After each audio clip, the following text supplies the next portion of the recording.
Hi, everyone. Thank you for coming to my chapel speech. For those of you who don't know, my name is Sara Gmell, and I'm genuinely a happy person. I love laughing for no reason, telling cheesy jokes, and one of my favorite quotes is, "Donut, worry, be happy." I have a wonderful family that loves me, and this year I'm even lucky enough to have all of them here at Appleby. My 17 years on this planet so far have been pretty great. However, being a teenager, like many of you sitting here around me, I have had struggles in my journey so far of growing up. Something that both the grade 7s, 8s, and 12s here have in common is that we are all in that middle school/high school time period of our lives. During this time, we are discovering a lot about who we are. I have realized that this can be enjoyable, but it can also be difficult. Getting to know who I am and being myself is something that I have found to be hard at times. And sometimes, behind my smile, I am hiding sadness and insecurities. Being yourself is a concept that I care about, and one that I think is a source of happiness. My parents have been telling me to be myself since kindergarten. When I Googled being yourself, WikiHow told me that it is quite possibly the most commonly used phrase in the history of advice. Very original, Mom and Dad. I couldn't agree more, but I've realized that it is so commonly used because it is some of the best advice you can get. So then why is being yourself not as easy as saying those two words? I think this is because being yourself is complicated, and it takes discovery, love, and courage. First, I need to discover who I am. Then I need to love and accept who I am. And finally, I have to have the courage and confidence to be me and show that person to the world. Being yourself takes effort, conscious thought, and a whole lot of discovery. Yes, you may already know what you look like, if you like strawberries or not, what shows you watch on Netflix, and what makes you angry or excited. But then, you had to look in the mirror, pop a strawberry in your mouth, and be willing to experience those things to find out. I think one of the reasons I have had difficulty being myself is because I am still on the path of discovering who I am. I am interested in trying new things, and there have been occasions where I've been excited about exploring and discovering. But other times, I'm not willing to step out of my comfort zone and challenge myself. There have been instances where I will not raise my hand in class because I'm afraid of getting the answer wrong, or where I won't go up to talk to someone I don't know very well because I don't feel comfortable. But by working hard to try new things, I have been able to give myself more opportunities to discover me. I never thought in a million years that I would be able to do an announcement in all school assembly, or live with a family I didn't know in a Guatemalan village. Taking those opportunities allowed me to continue to discover my likes, dislikes, and ultimately myself. I'm not saying try anything and everything without thinking about it.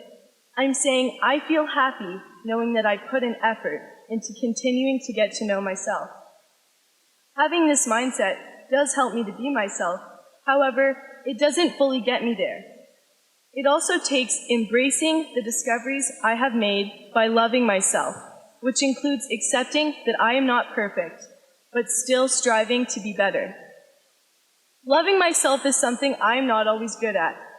But when writing this speech, I will remember the time when I was truly great at it and didn't think twice about it. That time is when I was a little kid. Like many of us, I did not care what people thought about me. I was always true to myself and did whatever made me happy. When I wanted to wear my bathing suit over my clothes to preschool, I did it. When I wanted to pretend I was a chef and feed my brother a mixture of glitter glue and Play-Doh, I did it. Still so sorry, Adam. However, after that blissful time period, negative judgments and ideals began to sometimes affect what I did and how I felt about myself. Negative judgments can hurt our feelings. make us lose confidence, and even cause us not to be ourselves. But many times, it is us making those judgments, because we are often the hardest on ourselves.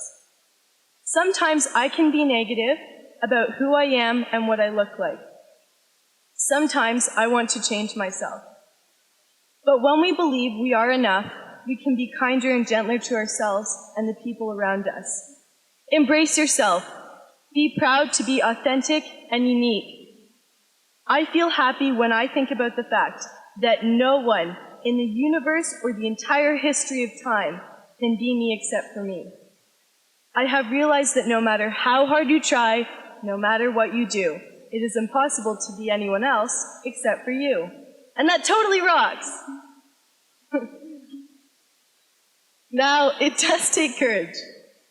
It takes courage because when you are yourself, you are vulnerable. You are projecting who you are to the people around you with your opinions, interests, what you wear, what you eat, and even what you look like. You are not hiding under armor or masks. You are just you. I have found that this can be scary because it is hard not to worry about what people will think. Worrying about this has resulted in experiences where I have not had the courage to be me, and I have felt unhappy. These experiences and taking the advice to just be myself has helped me to learn that when you have the courage to be yourself, it's better, and you're able to make connections. Connections with the people that will love and accept you for you, connections that will last and make you happy. Being yourself and being vulnerable can be uncomfortable at times, yet vulnerability is a birthplace of joy, creativity, belonging, and love. What makes you vulnerable makes you beautiful. What I want in my life is to be accepted and feel connected. And when I have the courage to be myself, I am able to make true friends who accept me for me. Don't change so that people will like you. Be yourself so the right people will love the real you. I do not know entirely who I am yet, but I do have the courage to say this. I am happy to be me. I know that I love animals and chocolate, along with all other things in the junk food category. I know that I love my friends and family more than anything in the world. I know what I look like, and that I remind some people of Sid the Sloth from Ice Age, or a turtle. I am pretty much 5'6". I don't have a favorite color. I hate onions with a passion. I like swimming, playing soccer and basketball, drawing, reading, and playing piano too. I know that I can be shy sometimes, and that I can be silly and bursting with energy during other times. I know that right now, saying this speech, I am vulnerable, but I am being myself. When I think of the place that I can always be myself, I think of home. Home is where you know you are safe, accepted, and loved. When we can find home in other places and with our friends, we know that we are being our true self. When I went on a service trip to Guatemala last year, I spent time living with a very poor family in the Guatemalan village of Pacha. It was amazing to me how I instantly felt at home there. Despite having very few of the comforts and conveniences I'm used to, I saw that the people were happy with very little, yet they were welcoming, generous, and giving. They did not have many material things, but there wasn't judgment. They were authentic, honest, and accepted each other. They also accepted me, even though I was very different from them. On my last day, they even placed a beautiful piece of cloth in my hands that one of the women had stayed up late weaving. Hugging me, she said, "Welcome to the family" in Spanish. And when I looked at the piece of cloth, aside from the incredible and detailed flower on it, I noticed my first name and the family's last name stitched into the cloth. They had welcomed me as a part of their family. Another place where I really feel at home is here at Appleby. Although this is technically my 4th year attending this school, I have been around Appleby since I was 4 years old when my mom started working here. Whether it was attending summer camp or Appleby Christmas parties and other events, or even playing with the "that was easy" button in my mom's office. Appleby has been a big part of most of my life. So this community is a very important part of my story. The theme this year at Appleby is "What's Your Story?" And the wonderful thing about that is that everyone's story is different and unique to who they are. A social worker and writer named Brené Brown said that owning our story and loving ourselves through that process is the bravest thing that we will ever do. In my story of growing up so far in middle school and high school, there have been moments where I have struggled just being myself. But a larger and more important part of my story is that I am a million times better at discovering, loving, and having the courage to be me. The theme of this chapel week is integrity. And it takes integrity to be honest about who you are. This is something many of you have shown me. Every time any of you have been your true self, unique and authentic self, you have been a role model to me. You have been inspiring to me. Thank you for that. This includes my mom, my dad, and my brother, and my uncle too, Mr. Campbell, who have always encouraged me to be myself and be my best. So now I encourage all of you to take those two words that are the most common advice you'll get and make them mean something through your own discovery, love, and courage.